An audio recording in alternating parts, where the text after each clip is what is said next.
Alhamdulillah wassalatu wassalam ala rasulillah wa ala alihi wa man walah. Rabbi syrah li sadri wa yassir li amri wahlul 'uqdatam bil lisan yafqahu qawli. Subhanaka la ilma lana illa ma 'allamtana innaka antal alimul hakim. Amma ba'd. Segala puja dan puji kehadirat Allah, salawat serta salam kepada junjungan kita Nabi Muhammad sallallahu alaihi wasallam, para keluarga, sahabat, tabi'in serta seluruh umat yang selalu beristiqamah mengikuti sunnah-sunnahnya hingga yaumul qiyamah.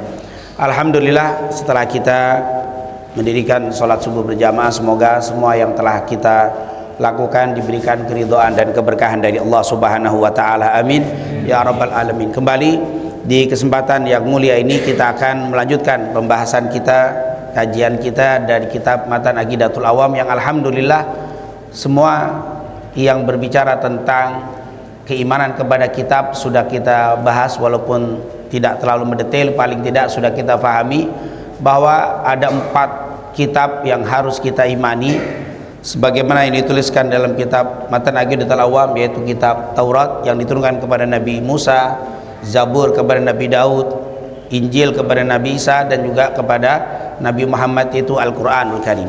Dan sudah kita jelaskan juga di pertemuan terakhir, semua orang-orang yang beriman dengan 3 kitab Taurat, Zabur, dan Injil disebut ahlul kitab, dan bagaimana hukum terhadap ahlul kitab.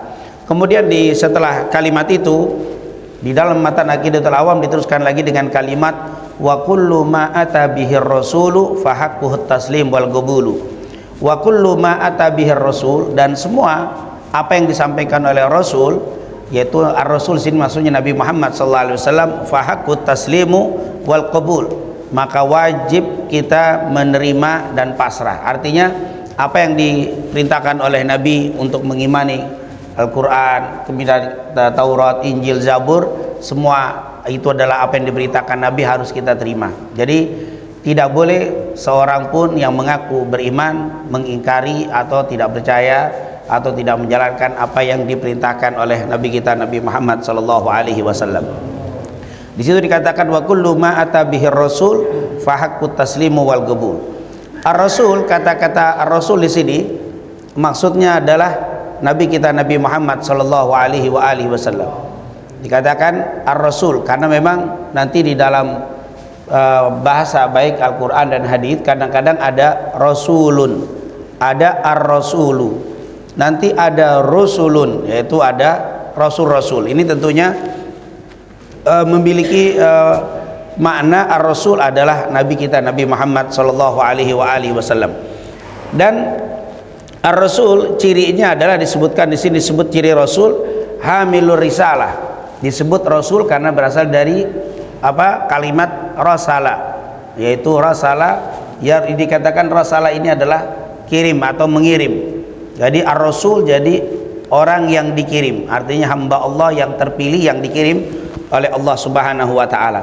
Makanya tugasnya atau cirinya selalu hamil ar-risalah, yaitu yang membawa risalah, orang yang menyampaikan risalah dari Allah Subhanahu wa taala, sebagaimana dikatakan dalam surat Al-Maidah, ya ayyuhar rasul balligh ma unzila ilaika mir rabbik wa illam taf'al fama ballaghta risalatah wallahu ya'simuka minan nas innallaha la yahdil qaumal kafirin. Dikatakan di situ ya ayyuhar rasul.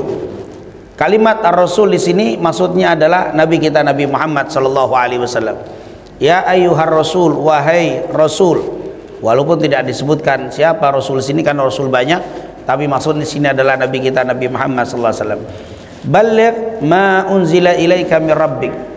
Nah, ini adalah ciri para rasul itu, ciri para rasul khususnya Nabi Muhammad adalah membawa risalah, artinya membawa amanah, membawa syariat dari Allah Subhanahu wa taala. Para nabi dan rasul itu bukan pembuat syariat.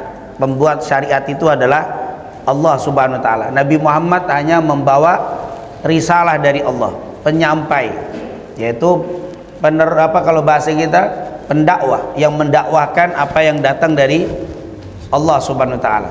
Jadi dia menyampaikan risalah.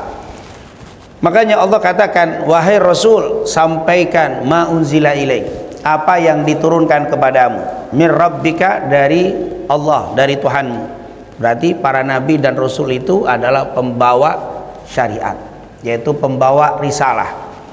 Wa illam taf'al fama ballaghta risalata. Tentunya jika kamu tidak mengerjakan berarti kamu tidak menyampaikan amanat, dan tentunya tidak ada nabi yang tidak menyampaikan amanah.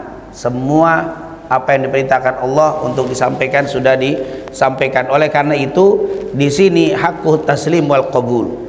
Bagi kita harus menerima. Kenapa? Karena itu risalah dari Allah Subhanahu wa taala. Nabi Muhammad hanya menyampaikan. Jadi apa yang datang dari Rasul, apa yang disampaikan Rasul wajib kita terima. Kenapa? Karena beliau ini adalah penyampai risalah, hamil, yaitu pembawa risalah. Bukan miliknya Rasul, bukan miliknya Nabi, bukan buatan Nabi. Ini adalah langsung dari Allah. Nabi hanya pembawa risalah. Maka wajib kita taslim wal qabul. Wallahu ya'simuka minan nas. Sesungguhnya Allah menjagamu dari manusia. Maksudnya sebelum turun ayat ini, Nabi itu sebelum tidur di depan itu ada beberapa sahabat, di antaranya Sa'ad bin Abi Waqqas. Ada 3 sahabat yang tukang jagain rumah Nabi.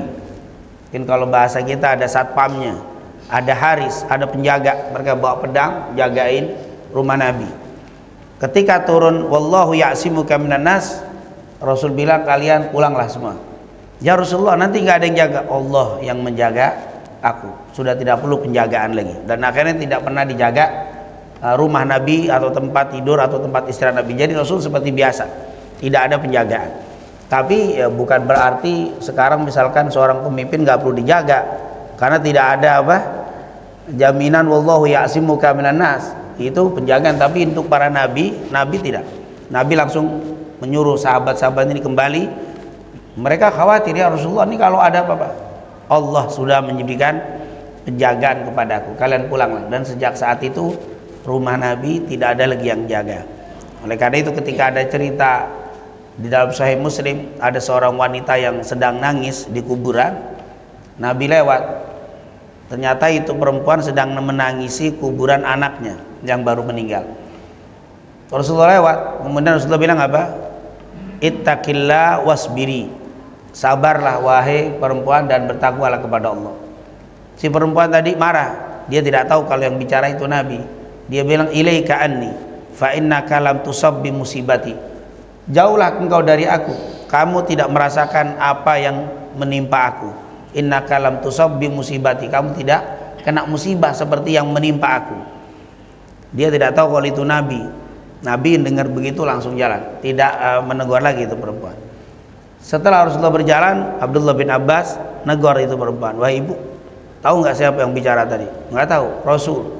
Nyesalnya dia mengusir Nabi karena dia bilang ilaika anni. Kalau ilaika anni ini, sono pergi jauh-jauh. Kamu ngomong aja, kamu nggak tahu aja musibah yang saya rasakan. Nabi dengar begitu langsung jalan. Kata Abdullah bin Abbas, itu Rasul. Kaget itu perempuan. Langsung dia pulang, beres-beres rapi-rapi, langsung berangkat ke rumah Nabi. Waktu mau ke rumah Nabi nanya ke sahabat, mana rumahnya Nabi? Oh, berarti memang perempuan tidak begitu akrab sehingga tidak ngenalin suara Nabi. Di mana rumah Nabi? Ditunjuk itu. Bingung itu perempuan. Benar perempuan? Laisa lahu bawwab, kata dia. Enggak ada penjaganya. Dia bilang enggak ada penjaganya. Di perempuan itu bingung, kok bisa rumah Nabi enggak ada penjaganya? Sekelas Nabi, pimpinan Madinah dan Nabi khairul anbiya wal mursalin enggak ada penjaganya. Perempuan itu kaget, bener ini rumah Nabi enggak ada penjaganya. Kata sahabat, enggak pernah ada penjaga di rumah Nabi Muhammad SAW. Akhirnya dia ketok, keluarlah Nabi Muhammad. Dan saat ngelihat perempuan itu, Rasulullah tersenyum sambil mengatakan, innamas sabru inda sodmatil ula. Sesungguhnya kesabaran itu adalah saat kena pertama kali. Intinya rumah Nabi tidak ada penjaganya karena memang Allahu ya'simuka minan nas. Innallaha la yahdil qaumal kafirin. Ini adalah sifat Nabi atau Rasul yang pertama. Apa itu? Menyampaikan risalah. Ini sifat Rasul. Nabi, nanti kita akan bahas perbedaan Nabi dan Rasul. Tapi intinya Nabi juga sama, hamba Allah yang dipilih untuk menyampaikan risalah juga. Hanya saja nanti ada perbedaan di dalam penyampaian risalah, yaitu kalau Nabi menyampaikan risalah apa yang sudah ada dari Rasul, kalau Rasul langsung dari Allah, artinya punya syariat sendiri. Tapi definisi yang salah kalau ada yang bilang Rasul itu hamba Allah yang dapat pilihan menyampaikan risalah. Nabi mendapatkan wahyu, hamba pilihan mendapat wahyu untuk dirinya sendiri. Ini sulit untuk apa? Ulama saja harus menyampaikan, bagaimana Nabi harus untuk dirinya sendiri. Jadi ini adalah definisi yang sering kita dengar, perbedaan Nabi dan Rasul. Rasul itu mendapatkan risalah untuk disampaikan, Nabi dapat risalah untuk diri sendiri. Ini tidak ada untuk diri sendiri. Ulama saja kalau dapat ilmu nggak menyampaikan tercela, bagaimana para nabi. Nah ini nanti ada perbedaannya. Intinya ciri ar-rasul adalah hamilur risalah. Yang kedua, gudwah fi tatbiqir risalah.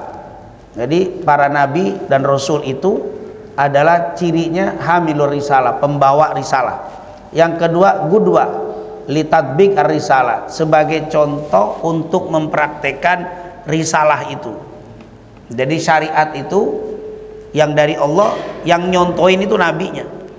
Jadi Allah menurunkan syariat, yang pertama untuk disampaikan, yang kedua untuk dipraktekkan, sehingga umat ngelihat, oh begini cara sholat, oh begini cara zikir. Nah itu namanya sebagai gudwah li tatbiq ar-risalah.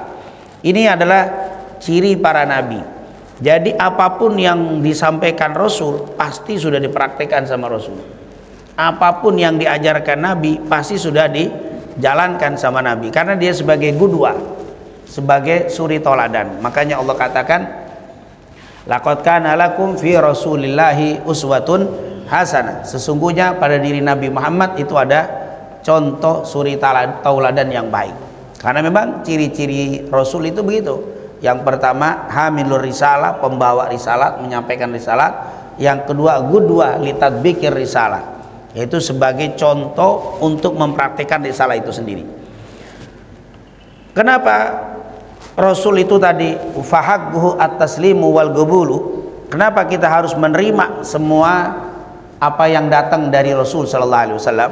Tentunya dari tadi sudah kita kelihatan. Yang pertama karena yang dibawakan, yang disampaikan Rasul itu dari Allah. Maka wajib kita fahaqquhu taslimu wal qabulu. Kenapa harus diterima secara mutlak apa yang disampaikan oleh Allah dan Rasul? Tentunya oleh Allah itu karena memang asli syariatnya Rasul dari Allah Subhanahu wa taala. Tapi yang membawakan Nabi Muhammad, kenapa harus kita terima? Tentunya banyak alasan. Sebenarnya intinya tadi, karena semua yang dibawa Nabi dari Allah. Wa ma yantiqu anil hawa in huwa illa wahyun yuha. Tapi kita diperintahkan, ditegaskan lagi, karena memang perintah Allah untuk at-taslim wal qabul. Ini kalimat at-taslim, fahaqqut taslim wal qabul, ini alasannya banyak sekali diantaranya karena langsung Allah perintahkan semua yang datang dari Nabi dan Rasul, terutama dari Rasulullah, harus diterima, tidak boleh ada pengingkaran. Di dalam firman Allah, wa ma atakumur rasulu, apa yang dibawa atau diberikan oleh Rasul, yaitu Nabi Muhammad, fakhudhu, ambil semuanya. Wa ma nahakum anhu, dan apa yang dilarangnya, fantahu atau fantahu, tinggalkan semua yang dilarang. Maka disebut fahaqqut taslim wal qabul. Taslim itu pasrah, menerima, al-qabul menerima. Tidak boleh ada keraguan, tidak boleh ada penolakan. Taslim wal qabul. Kenapa? Karena perintah dari Allah Subhanahu wa taala. Wa ma atakumur rasul, apa yang datang dari Rasul, fakhudhu, ambil. Wa ma nahakum anhu, apa yang dilarang, tinggalkan. Ini dalam Al-Quran. Yang kedua, sebagai tanda keimanan. Kalau kita tidak menerima apa yang dari Rasul, menunjukkan keimanannya diragukan. Fala wa rabbika la yu'minuna hatta yuhaqqimuka fi ma syajara bainahum thumma la yajidu fi anfusihim harajan. Ini dikatakan kemudian tidak didapati di dalam diri mereka haraj mimma qadaita wa yusallimu taslima. Dikatakan fala wa rabbika fala, dikatakan demi Allah kalian tidak beriman. Dengan iman tidak akan mendapatkan bagian dari iman itu hatta yuhaqqimuka fi ma syajara bainahum, sampai kamu mengembalikan permasalahanmu kembali kepada Allah dan Rasulnya. Jadi kalau kita ada masalah harus kembali kepada Rasul sallallahu alaihi wasallam. Yang terjadi fi masyajara bainahum, kalau ada perselisihan kembali kepada Allah, kembali kepada Rasul. Tsumma la yajidu fi anfusihim haraj, dan tidak ada di dalam diri mereka ketidakpuasan. Harus puas kalau masalah kita, ayo kita kembalikan kepada Allah dan Rasulnya. Bagaimana nih? Kalau sudah ada keputusan dari Allah dan Rasul, mutlak, tidak ada lagi bimbang, tidak boleh ragu, apalagi sampai kurang puas menerima yang datang dari Allah dan Rasul. Kalau mereka begitu masih ada ketidakpuasan, maka belum beriman. Maka di sini makanya disebutkan fahaqquhu at-taslim wal qabul, harus menerima apa yang datang dari Allah dan Rasulnya. Karena memang sebelum kita menerima apa yang datang dari Allah dan Rasul dengan sepenuh hati, dengan pasrah, berarti dia belum beriman. Nah, ada juga yang menerima tapi pakai harajan, yaitu haraj, masih ada ketidakpuasan, menerima syariat tetapi masih tidak puas, menjalankan tapi masih saya ragu dengan syariat ini, dengan ajaran ini. Nah ini berarti haraj, ini belum. Dikatakan mereka itu tidak akan beriman hingga mereka menjadikan kamu hakim terhadap perkara yang mereka perselisihkan. Artinya kembali kepada Rasul. Dan setelah itu tidak boleh merasa di dalam hati suatu ada keberatan, haraj, ada masih tidak puas, masih kurang puas banget kembali kepada apa yang dibawa Rasul. Ini menunjukkan tidak beriman. Sampai mereka menerima dengan sepenuh hati. Makanya penulis Aqidatul Awam fahaqquhu at-taslimu wal qabul. Haknya, wajibnya kita kalau berkaitan dengan Nabi harus taslim wal qabul. Taslim itu menerima dengan pasrah, dengan senang hati, tidak ada keberatan. Wal qabul menerima tentu secara mutlak. Itu semua yang dibawa. Sama dengan perintah Al-Qur'an. Kata Nabi dikatakan al-iman antu minabillah wa malaikatihi wa kutubi. Tapi kan kitab sekarang sudah nggak ada, maksud perlu diragukan nih kitab Injil asli semua apa banyak palsunya. Tapi kata Rasul sudah imani saja. Dan orang yang beriman dengan ahlul kitab disebut ahlul kitab. Udah, apa yang mungkin kalau sekarang kita lihat kondisi Taurat, apalagi Talmud yang sekarang ini, Talmud nih bagaimana? Pokoknya kata Nabi beriman kepada kitab-kitab Allah. Sekali lagi, beriman bukan berarti diamalkan, mempercayai bahwa Allah telah menurunkan kitab kepada Nabi Musa Taurat, kepada Nabi Daud Zabur, kepada Isa Injil alaihimussalam. Percaya, yakin, sudah. Masalah dibaca, diimani, tidak ada perintah. Walaupun kondisi sekarang kitab-kitab itu berubah, mungkin bisa di zaman Nabi masih ada kitab yang Injil lebih banyak yang asli dan sedikit yang berubah. Tapi kalau sekarang mungkin banyak berubah. Kita nggak lihat itu. Kata Nabi imani, sudah imani. Tidak boleh dihinakan, tidak boleh direndahkan, tidak boleh dicaci. Kitab-kitab itu selesai. Itu taslim wal qabul. Kita pasrah saja. Walaupun mungkin ada sesuatu yang mengganjel. Kenapa? Karena Quran kitab-kitab ini berubah. Enggak. Kata Nabi imani, udah imani secara sempurna. Itulah yang diajarkan Nabi Muhammad sallallahu alaihi wasallam. Dan juga ketaatan kita harus menerima apa yang datang dari Nabi dan Rasul sebagai bukti ketaatan kita kepada Allah. Mayyuti'ir rasula faqad ata Allah. Siapa yang taat kepada Rasul, kepada Nabi Muhammad, faqad ata Allah, maka dia sudah taat kepada Allah.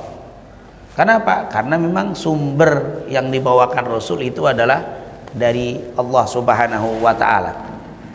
Dan kita tahu tadi sumbernya dari Allah. Makanya apa yang kita lakukan kepada Rasul, ketaatan kita sebenarnya taat kepada Allah. Wa ma yantiqu 'anil hawa in huwa illa wahyun yuha. Nabi itu tidak berbicara kecuali wahyu yang Allah berikan kepadanya. Jadi ketika kita mengimani, menerima apa yang diperintahkan Rasul, secara otomatis kita menerima apa yang diperintahkan Allah. Karena memang Nabi itu tidak berbicara kecuali wahyu dari Allah Subhanahu wa ta'ala. Maka di situ fahaqquhu taslim wal qabulu. Ini Al-Imam Zarnuji di dalam membuat matan Aqidatul Awam itu artinya dia punya dalil, dia membuat matan yang syair atau nadom yang tentang keimanan dalam kitab yang kita pegang itu tidak sembarangan, dia punya dalil-dalilnya. Kenapa? Yaitu untuk Nabi kita harus terima at-taslim wal qabul, itu semua punya dalil. Kemudian membawa keselamatan dan kebahagiaan tentunya. Ketika kita mengikuti apa yang dibawa Rasul, tentunya pasti akan membawa kebahagiaan dunia wal akhirah. Qul ya ayyuhan nas inni rasulullahi ilaikum jami'an. Kata Rasul sallallahu alaihi wasallam, wahai manusia, aku ini adalah utusan Allah kepada kalian jami'an, semuanya. Ya, kalau para nabi dulu kadang-kadang untuk kaumnya sendiri, untuk kaumnya mereka, tetapi kalau Nabi Muhammad bukan untuk kaum tertentu, tapi seluruh manusia, jami'an, untuk semua manusia, umum. Alladzi lahu mulku samawati wal ard la ilaha illa huwa yuhyi wa yumit fa aminu billah wa rasulih an-nabiyil ummi alladzi yu'minu billah wa kalimatin wattabi'u la'allakum tahtadun. Ini kalau kita mengikuti Nabi Muhammad SAW, insyaallah kita akan mendapatkan petunjuk dunia wal akhirah, petunjuk untuk mendapatkan kebahagiaan dan keselamatan dunia wal akhirah. Ini adalah kewajiban kita. Kenapa kita taslim, kenapa kita qabul dengan apa yang dibawa Rasul. Ini alasan-alasan kenapa kita wajib menerima dengan pasrah dan tidak ada keberatan sedikit pun di dalam hati kita. Nah, berkaitan dengan Ustaz, berarti semua permasalahan harus kembali kepada Allah dan Rasul, mutlak harus kembali kepada Allah dan Rasul. Tapi kenapa kok sekarang dikembalikan kepada Allah dan Rasul masih ada khilaf? Ini kan fi ma syajara bainahum. Kalau ada perselisihan harus kembali. Berarti kita sudahlah, 4 mazhab nih yang berselisih kita buang aja, kita kembali kepada apa? Quran dan hadis. Enggak. Itu pemahaman tentunya sekali lagi kembali kepada hadis, kembali kepada Quran, itu mutlak.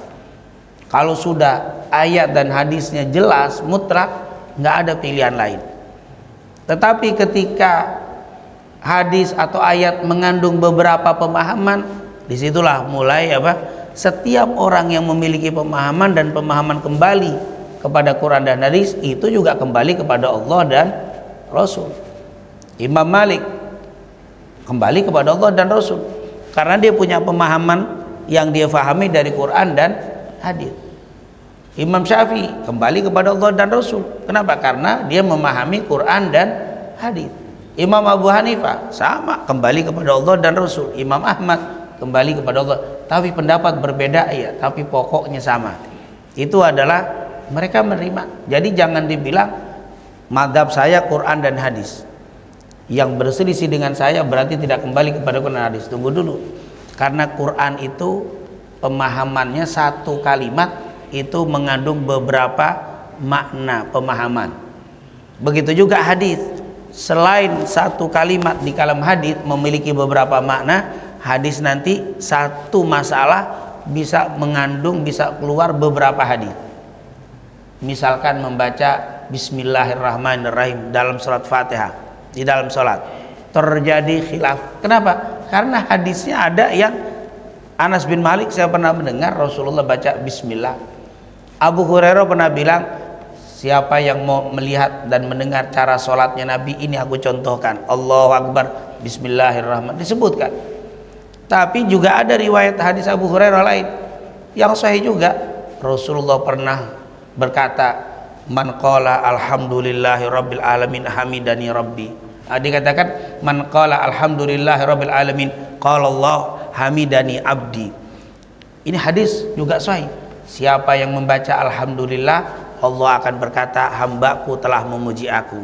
Artinya tidak disebut nama kata bismillah. Berarti terjadi khilaf.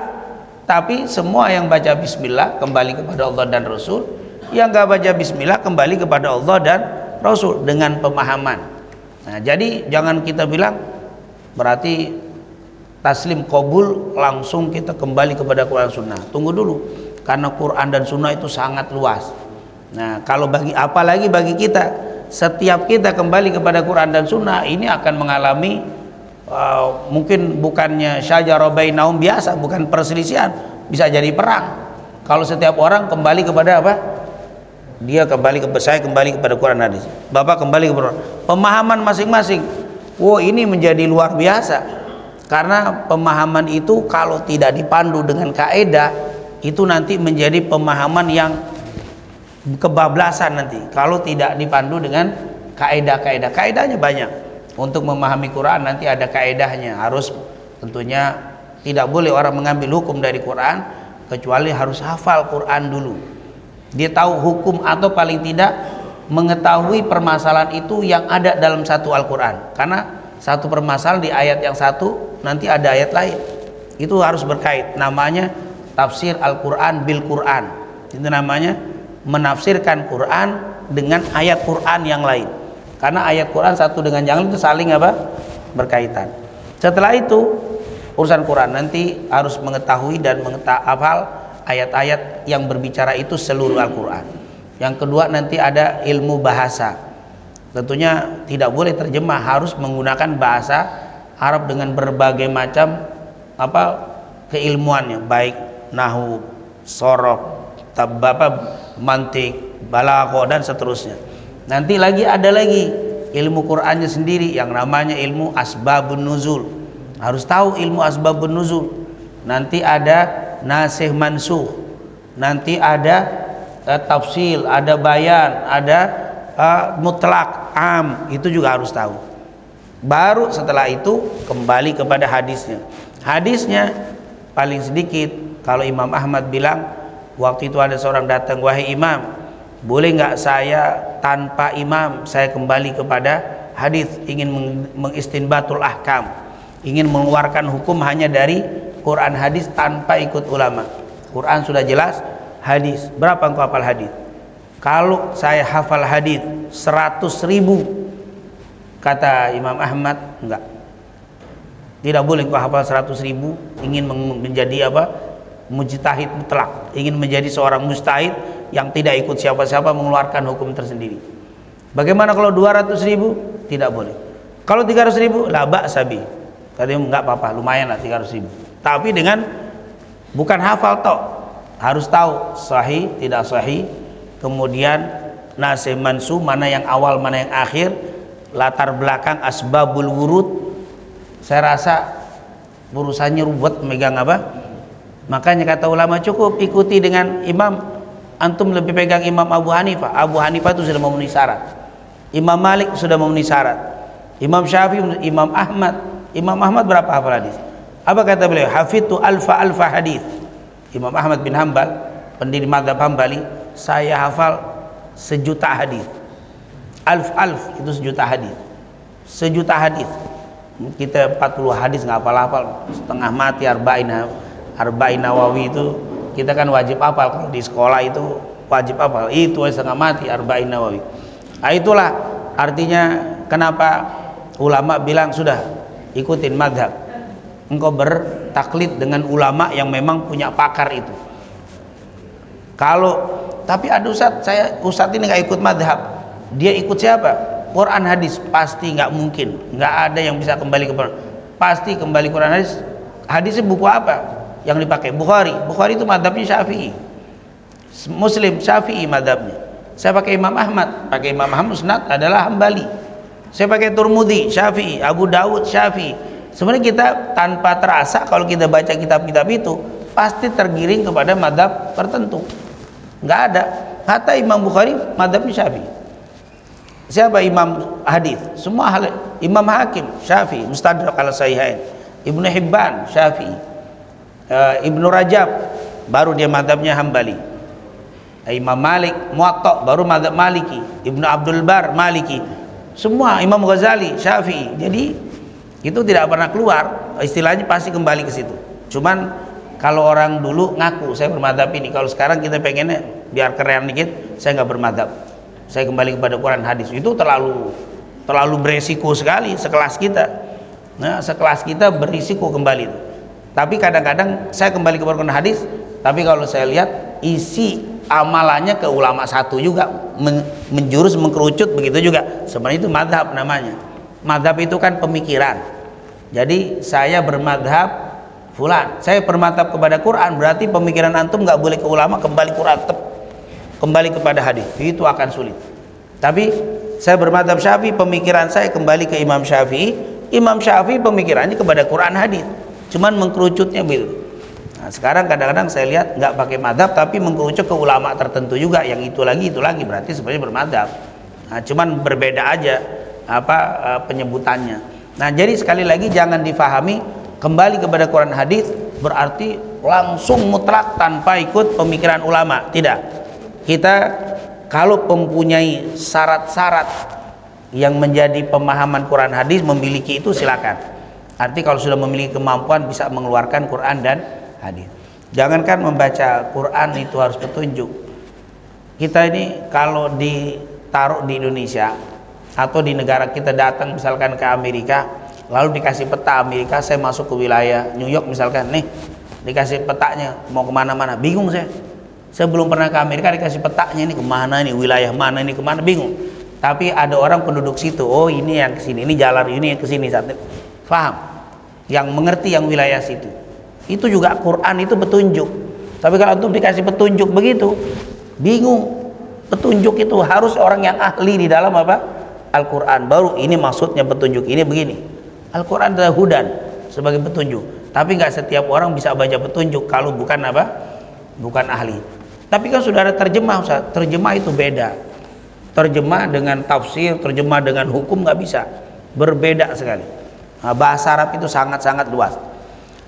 Wa in tuti'u tahtadu, kalau engkau taat kepada Rasul, menerima, tahtadu, engkau akan dapat hidayah dari Allah Subhanahu wa taala. Ini tentunya kalimat saya tekankan barusan pembahasan supaya dengan kalimat taslim wal gobul langsung sedikit-sedikit Quran hadis begini. Kamu mau ikut siapa? Syafi'i. Mau ikut Syafi'i apa ikut Quran?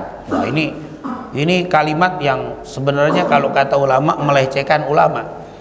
Kalau saya bilang saya mengikuti mazhab Syafi'i, Ustadz mau pegang Imam Syafi'i atau Rasul?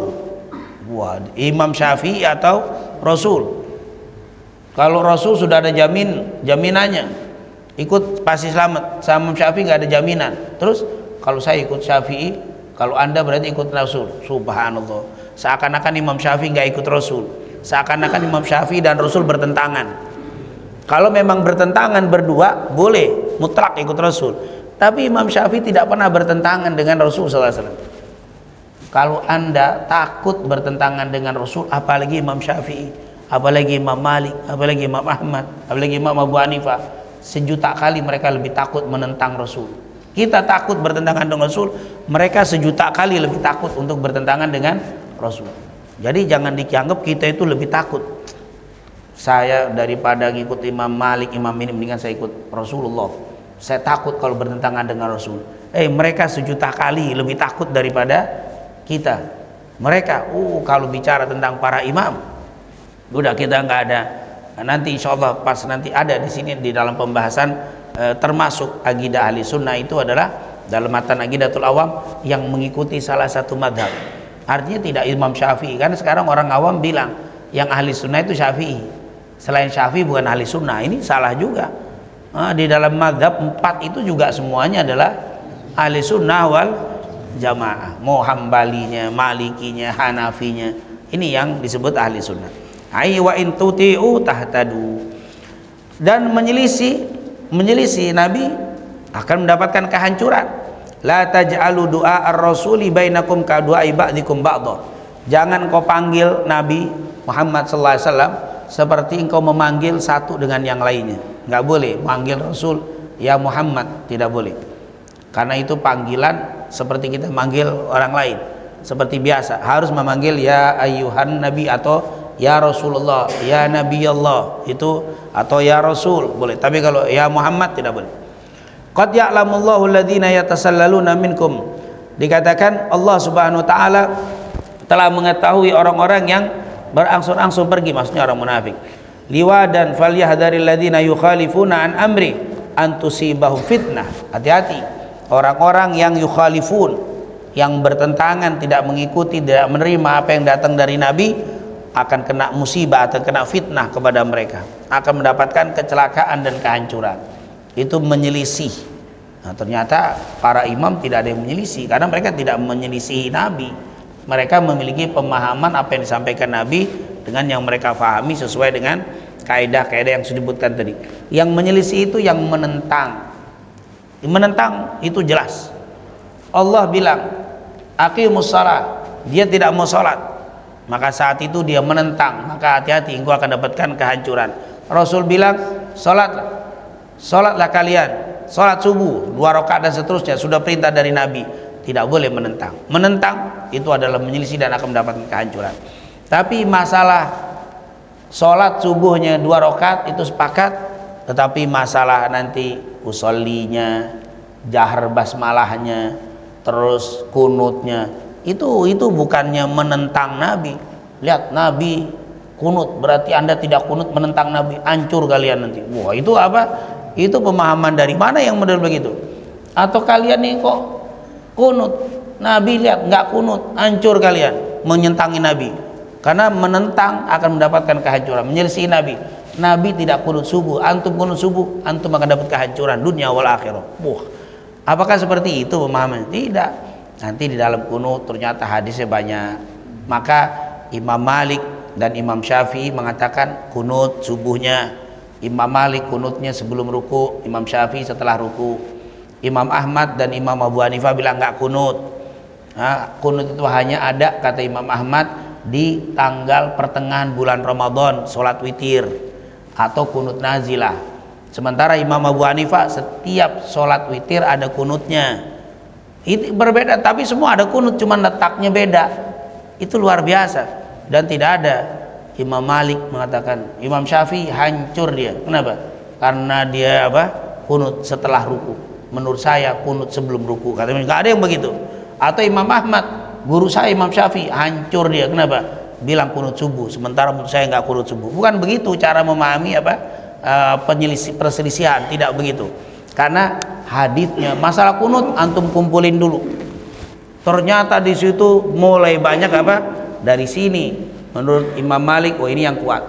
Menurut Imam Syafi'i yang ini yang kuat. Menurut Imam Abu Hanifah yang kuat yang ini, yang kuat yang ini. Maka diamalkanlah sesuai dengan itu. Berarti masalah begitu tidak menentang. Yang menentang itu sudah qat'i, sudah mutlak, dia tentang. Itu baru terjadi pertentangan. Misalkan Allah bilang ya ayyuhalladzina kutiba alaikumusiyam, puasa wajib. Dia bilang nggak wajib, itu namanya menentang. Tapi baik, saya akan puasa. Tapi nanti puasanya mulainya kapan nih?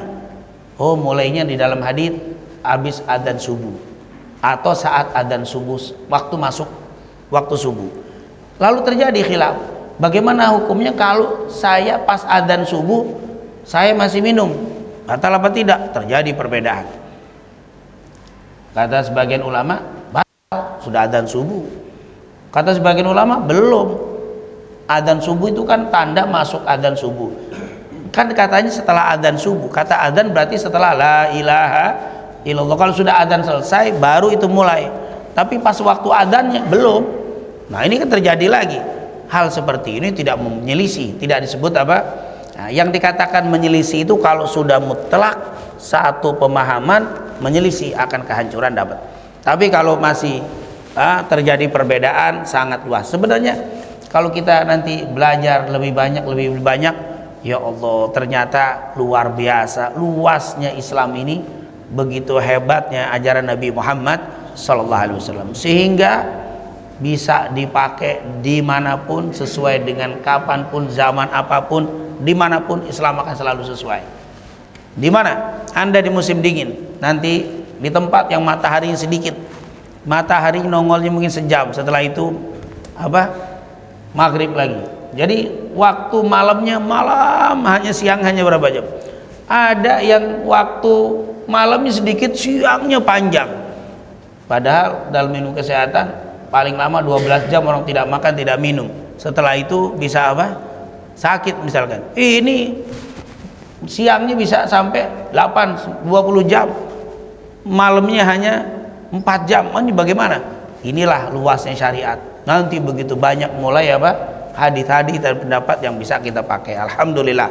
Sekali lagi kita harus kembali kepada Quran dan hadis Nabi Muhammad, dan apa yang disampaikan oleh Rasul sallallahu alaihi wasallam harus ada kalimat fahaqquhu at-taslim wal qabul.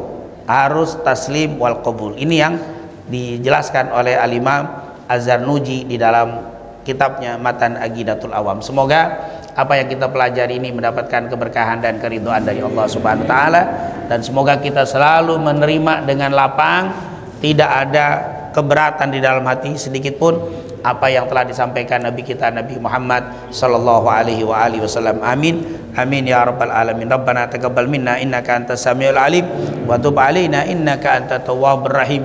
Allahumma inna nas'aluka ilman nafi'an wa rizqan tayyiban wa amalan salihan maqbula. Allahumma ansuril islam wal muslimin wa ahlikil kafarata wal mubtadi'ata wal musyrikin. Allahumma shattit syamlahum wa mazzik jam'ahum wa dammir diyarahum. Rabbana taqabbal minna innaka antas samiul alim wa tub alaina innaka antat tawwabur rahim. Rabbana atina fid dunya hasanah wa fil akhirati hasanah wa qina adzabannar. Wa sallallahu ala sayyidina Muhammadin wa ala alihi washabihi wasallam walhamdulillahi rabbil alamin. Subhanakallahumma wa bihamdika asyhadu an la ilaha illa anta astaghfiruka wa atubu ilaik. Lebih kurangnya wassalamualaikum warahmatullahi wabarakatuh.